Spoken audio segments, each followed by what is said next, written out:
महाभारत की कथा कृष्ण और भोजन। श्री कृष्ण कौरवों की सभा में पांडवों के राजदूत बनकर गए।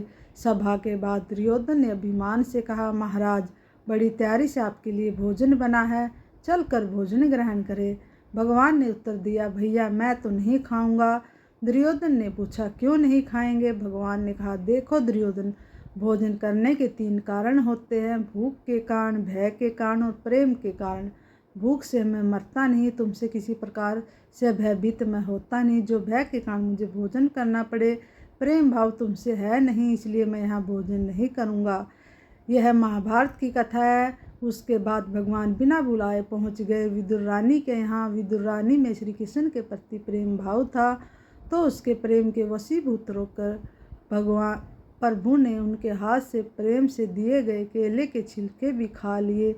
जय श्री कृष्ण, जय श्री कृष्ण, जय श्री कृष्ण।